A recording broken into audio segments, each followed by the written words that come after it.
Lembra-te, Senhor, lembra-te, Senhor, lembra-te, lembra-te, Senhor, do teu amado Filho.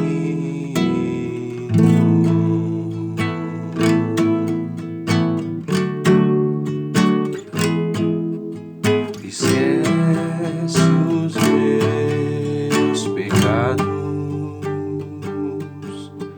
esquece, Senhor, esquece, Senhor, eu te imploro, ó Santo Deus,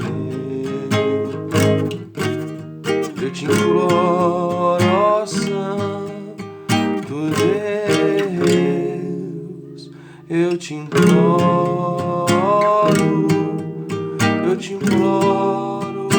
ó Santo Deus, não te lembres dos pecados meus.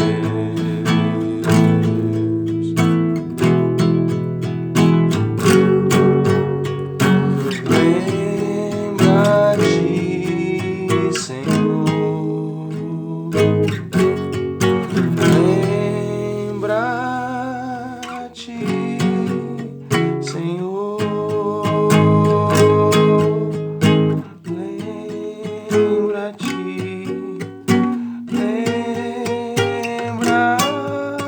lembra-te,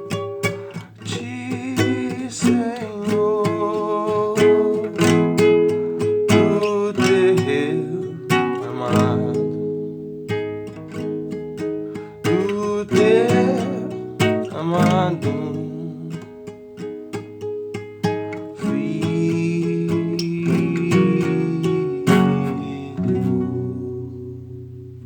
lembra-te, Senhor, lembra-te, Senhor, lembra-te,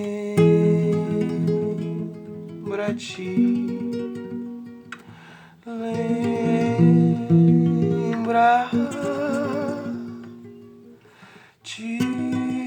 Senhor,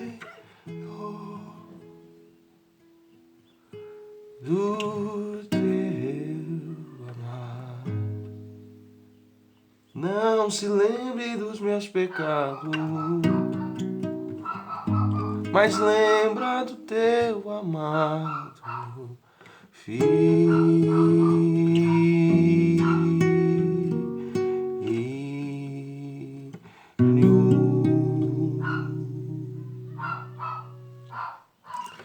Bom dia, bom dia. Como está seu coração? Tudo em paz? Tudo em paz. Hoje eu estava meditando sobre 1 Pedro, capítulo 3, versículo 15. 3:15. Tá dando pra ver? Eu acho que tá dando pra ver. 1 Pedro, capítulo 3, versículo 15. Antes, reverenciai a Cristo como Senhor em vosso coração, estando sempre preparados para responder a qualquer pessoa que vos questionar quanto à esperança que há em vós. Eu gosto também de outra tradução que diz o seguinte. Vamos ver se dá pra ver aqui. Aqui, ó. 15. Antes, santificai a Cristo como Senhor em vossos corações, e estais sempre preparados para responder com mansidão e temor a qualquer que vos pedir a razão da esperança que há em vós. Belo, não? Santificai a Cristo como Senhor em vossos corações. Santificai a Cristo. Para responder a qualquer pessoa. Sempre preparados para responder a qualquer pessoa. Eu gosto desse versículo porque ele é bastante profundo e ele parece que é dividido em algumas partes. Primeiro, ele tem uma ordenança a nós, que é santificar a Cristo no coração. E eu já vou explicar o que é isso. Eu tenho um comentário aqui do Warren W. Wiersbe, que diz o seguinte, aqui, ó. Warren, aqui, ó, comentário bíblico expositivo, Warren W. Wiersbe, volume 2, Novo Testamento. Aqui, vamos lá. Se eu consigo afastar. Ok, vamos lá. Ainda não dá pra ver.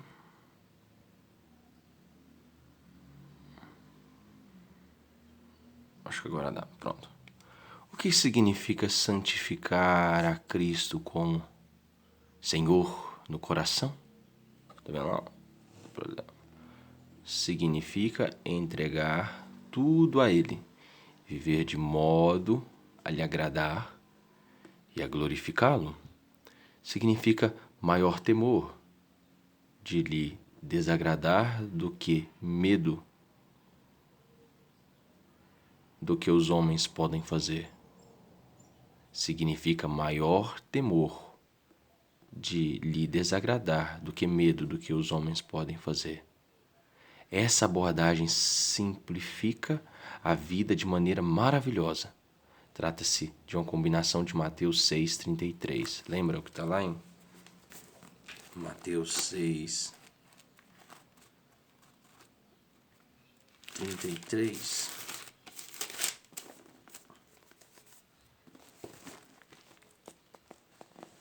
Mateus 6,33. Mas buscai primeiro o reino de Deus e a sua justiça, e todas estas coisas vos serão acrescentadas. Mateus 6,33. Trata-se de uma combinação de Mateus 6,33 e de Romanos 12, versículo 1 e 2. Lembra lá, Romanos... Creio que lemos Romanos capítulo 12, se eu não me engano, ontem, né? Romanos capítulo 12,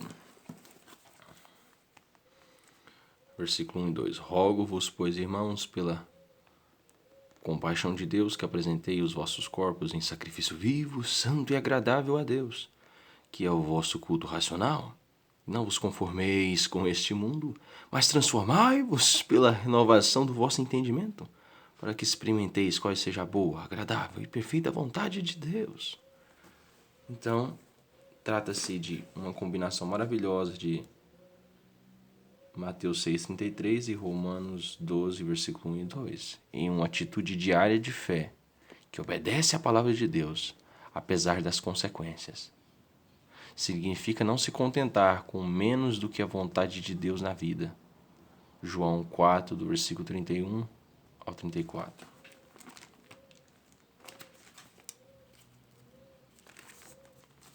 João 4,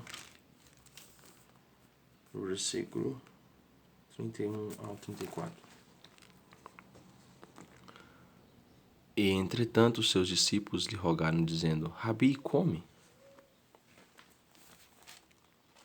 Porém, ele lhes disse: Uma comida tenho para comer que vós não conheceis. Então os discípulos diziam uns aos outros: Trouxe-lhe porventura alguém de comer? Jesus disse-lhes: A minha comida é fazer a vontade daquele que me enviou e realizar a sua obra. Então, em João capítulo 4, versículo 31 ao 34, Para Cristo, fazer a vontade do Pai era o seu alimento, o seu sustento, aquilo que lhe agradava mais do que comer e beber. Um dos sinais de que Jesus Cristo é o Senhor da vida de alguém, de qualquer pessoa, é a prontidão com que testemunhamos a outros sobre Ele e procuramos ganhá-los para Cristo. Resume bem, não é? Eu creio que já deixou esse versículo bem explicado. Vamos ver aqui. Antes, reverenciai a Cristo como Senhor em vosso coração. Um dos problemas que eu sempre tive desde criança, toda vez que eu gostava de uma moça, era que meus pensamentos não eram os mais santos do mundo, infelizmente. Eu fui aprender que eu deveria ter uma mente santa depois de muitos anos na caminhada cristã. E as consequências disso, o quanto isso é pecaminoso e desastroso. Eu creio que esse é um problema da maioria dos jovens antes de se casarem. A maioria dos jovens começam a namorar ou então se noivam, enfim. Seguem todos aqueles processos que não são bíblicos, né? Não existe namoro na Bíblia, não existe noivado, mas não existe problema em chamar algum relacionamento entre homem e mulher de namoro, de noivado, o que quiser, né? Pode dar o nome que quiser, só não pode pecar. Pode chamar de pudim. Eu tenho um relacionamento de pudim com aquela pessoa. Enfim, não tendo pecado, chama o nome que quiser. O problema é que quando se rotula esses nomes, eu estou namorando com a fulana, estou noivando com a fulana, estou gostando da fulana, estou preparando para casar com a fulana, etc. O problema desses rótulos é que a maioria das pessoas, depois de elas começarem uma espécie de relacionamento com alguém, eles acham que já estão casados. Infelizmente, a maioria dos jovens entendem isso, né? Aí beijam, abraçam e pensam um absurdo de coisas pecaminosas e eles não são casados ainda. E esse versículo aqui sempre me chamou a atenção porque será que Cristo está sendo santificado no meu coração antes de eu me casar? Essa pergunta que todo jovem cristão deveria fazer, homens, mulheres, enfim, de qualquer idade. Cristo tem sido santificado como o Senhor do meu coração, o Senhor da minha vida, dos meus pensamentos. Porque se Cristo não fosse santificado, reverenciado, adorado, se no trono do meu coração, da minha mente, não estivesse sentado Jesus nesse trono, todos nós temos um trono na nossa mente, no nosso coração. E se nós não convidarmos o Senhor Jesus para reinar e sentar nesse trono e comandar todas as áreas da nossa vida, nós mesmos vamos sentar nesse trono e quando nós afastamos do Senhor, o diabo se aproxima. E é claro que aqueles que são selados com o Espírito Santo não podem ser invadidos por demônios. São selados, não podem ser possuídos. Talvez é por isso que na maioria das igrejas pentecostais e carismáticas tem muita manifestação de demônios, porque a maioria das pessoas estão vazias, há pouca palavra, e onde há pouca palavra, há, enfim, quantidade bem pequena de regeneração, pessoas seladas com o Espírito Santo, onde há abundância de escrituras, temor a Deus, como a maioria das igrejas batistas, presbiterianas e Assembleias de Deus mais clássicas, etc. Você vê pouca manifestação de demônios, porque o demônio só entra onde está vazio. Onde Cristo não é reverenciado no coração, aí, claro, o diabo entra. E o pecado é a porta de entrada para os demônios. Primeiro você tem que dar a chave da sua casa para o diabo entrar. E algo interessante que eu vejo e eu percebo na vida de muitos jovens e também percebi na minha vida é que meus pensamentos não foram os mais santos e puros, infelizmente. E uma das coisas que eu mais tive dificuldade era olhar para uma pessoa que eu amava, que eu queria me casar e formar uma família, e não pensar digamos assim, nas coisas que homem e mulher fazem na lua de mel, etc., e na vida de casados. A dificuldade era porque Cristo não era santificado no meu coração, não era reverenciado no meu coração, como a coisa mais preciosa que existe na minha vida. E a consequência disso é que quem não reverencia Cristo como Senhor no seu coração, quem não santifica Cristo como Senhor em seu coração, não vai estar preparado para responder a qualquer pessoa que o questionar ou perguntar quanto à esperança que habita nessa pessoa. Porque quando Cristo não é o centro, acontece o que aconteceu com Pedro. Ah, você é um dos dele, você estava com ele. Lembra quando Pedro negou o Senhor? Esse versículo aqui, ele tem digamos assim, um sentido especial para quem conhece Pedro e a sua história. Sim, lembra de Pedro? Ah, eu nunca estive com esse homem. Quão triste é quando Jesus não é santificado interiormente, quando a nossa vida espiritual não é profunda, não é interna, quando nossos pensamentos não nos incomodam. Sabe, eu tenho certeza absoluta que nenhum jovem, nenhum homem, nenhuma mulher se casou sem, antes de se casar, ter algum pensamento imoral, algum pensamento impuro. Todos, todos, todos, todos, todos, todos, todos, todos, todos, todos, todos, sem exceção, tiveram algum pensamento pecaminoso. Alguns, infelizmente, chegam até a ensinar que se não existe alguma atração sexual com alguma pessoa, você nem deveria se casar, porque isso é um requisito indispensável para poder se casar com a pessoa, tem que ter alguma atração, etc.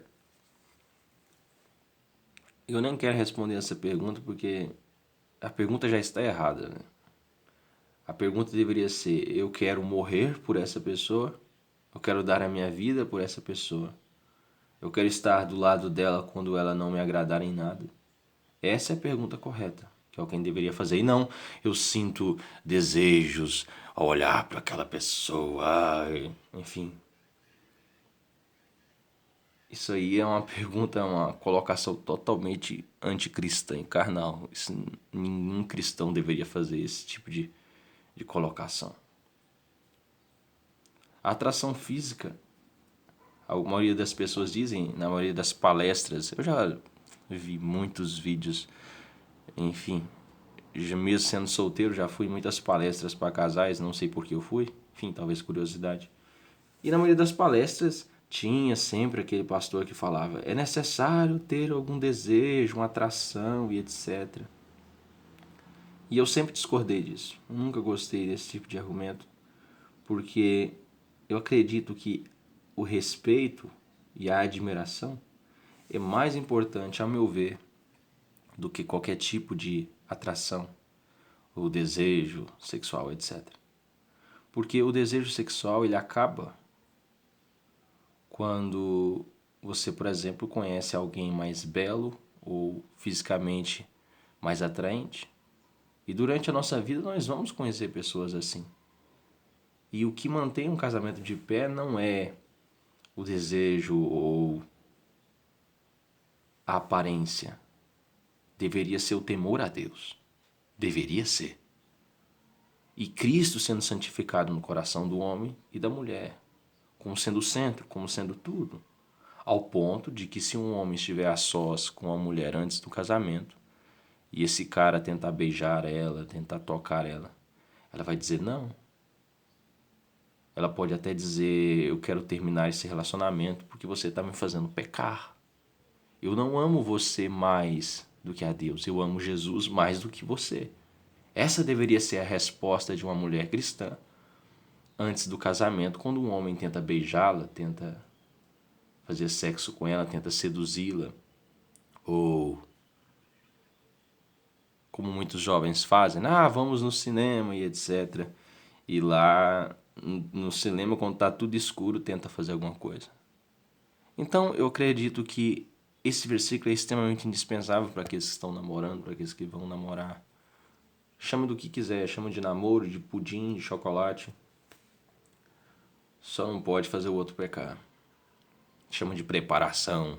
Aí tem gente que fala pré-namoro, namoro, pós-namoro, pré-noivado, noivado, pós-noivado, pré-casamento, quase casamento, 3 dias, 2 dias, 1 dia, enfim. Nesse percurso até chegar o dia do casamento, muitas pessoas cometem milhares de pecados. Aí tem gente que fala, qual o problema? Qual o problema? É pecado, qual o problema? O problema é o seguinte, dependendo do nível que você estiver, na posição que você estiver, o diabo só está esperando uma oportunidade de destruir a sua vida. E se você der lugar para o diabo, ele não vai perder tempo. Talvez você já, enfim, leu O Senhor dos Anéis, viu aquelas grandes histórias. Você sabe que os personagens coadjuvantes, aqueles personagens que só têm alguma participação bem pequena na história e depois some, você nem sabe o que ele fez. Sabe, esses personagens eles podem errar erros grosseiros, eles podem fazer coisas absurdas, mas ninguém liga, porque ele não é importante para o desenvolvimento da história. Se ele morrer, se alguma coisa acontecer com ele, não faz diferença. Ele é aquele personagem que, quando alguém vai contar a história, às vezes até esquece ele e não faz diferença nenhuma. O problema é que muitas pessoas, Deus colocou eles em posições muito elevadas, de destaque, com muitos jovens os observando, e se eles cometerem algum erro, é fatal. É fatal para eles, é fatal para um monte de outros jovens. Tem gente que fala, não, o meu pecado não influencia outras pessoas. O quê? O seu pecado não influencia outras pessoas? É claro que influencia. É claro que influencia. E muitas pessoas não entendem a sua responsabilidade. Existem algumas pessoas que o diabo não dá a mínima. Se vai fazer sexo fora do casamento, se vai beijar, se vai até engravidar a moça antes de se casar, ele não quer saber. Agora pessoas, infelizmente ou felizmente, não sei, como eu, parece que o diabo me persegue. Parece que onde eu vou tem, digamos, igual Jesus quando ele estava entrando na cidade, aparecia um homem lá, Jesus, o filho de... nós sabemos quem você é, vieste nos atormentar antes do tempo. Eu lembro quando eu estava 60 dias seguidos pregando na rua, foi 60? Não. Foi 102, 103 dias seguidos, pregando todos os dias na rua em lugar diferente. Eu jejuava desde quando eu acordava até o máximo que eu conseguia. Às vezes eu terminava o jejum às 8 horas da noite, 6 horas da tarde, etc. E eu acordava e ia pregar. Quando chegou a 103 dias, alguns moradores de rua chegavam perto de mim, endemoniados. Eu acho que esse dia eu não filmei.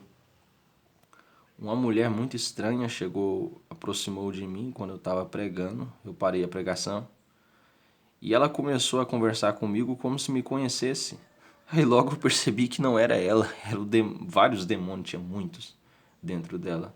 Como é que você sabe que tinha muitos? Porque logo que ela dizia uma frase, ela dizia uma outra coisa totalmente desconexa e diferente, como se outra pessoa dentro dela estivesse falando. Isso foi muito assustador. E ela já chegou conversando como se me conhecesse. Começou a perguntar coisas bem pessoais da minha vida. Aí eu falei, meu Deus, pensei que eu tinha amarrado esses demônios na oração antes de sair, né? Porque geralmente eu não gosto de ver demônio, pessoas caindo no chão. Apesar de eu ter, enfim, visto muito isso desde criança por ter vivido em um meio pentecostal, né? Mas eu nunca gostei de conversar com demônio, gente endemoniada, nem nada disso. Então eu gosto de orar antes de evangelizar para nem me deparar com essas situações. Mas nesse dia, eu acho que eu não devo ter orado o suficiente. Ou Deus em sua soberania permitiu que isso acontecesse. E a mulher começou a conversar, não ela, né, mas um monte de demônios que tinha dentro dela. Então ela falava uma frase e de repente ela já jogava outra. E de repente ela soltava outra frase totalmente desconexa, falando uma coisa totalmente diferente. Como se várias pessoas dentro dela estivessem tentando falar comigo. Enfim. Então, eu comecei a perceber que eu não sou só um peão no xadrez, enfim, da história do cristianismo. Acho que nesse dia eu comecei a perceber que os demônios sabiam o meu nome. E isso acontece quando você começa a santificar a Cristo no seu coração. A cada pensamento que você pensa, você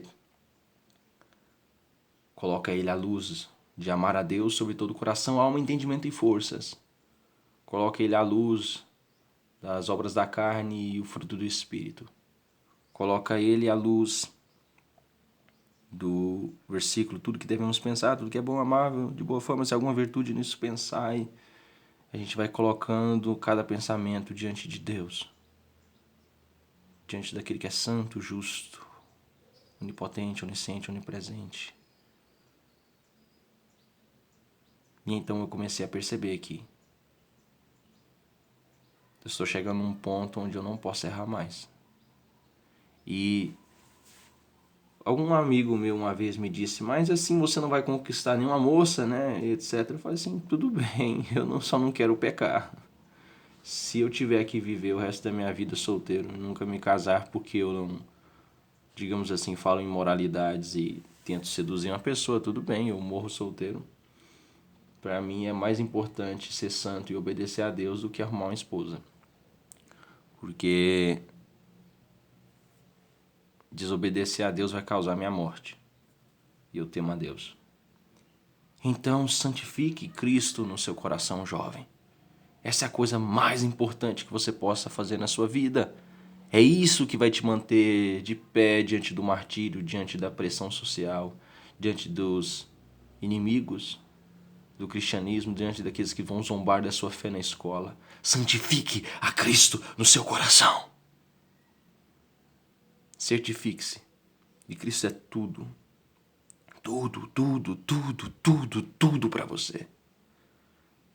Em cada pensamento, em cada palavra. Oh, Jesus, tudo que você for fazer, pergunte, Jesus, isso te agrada? Espírito Santo, isso te agrada? Guardei a tua palavra no meu coração para não pecar contra ti.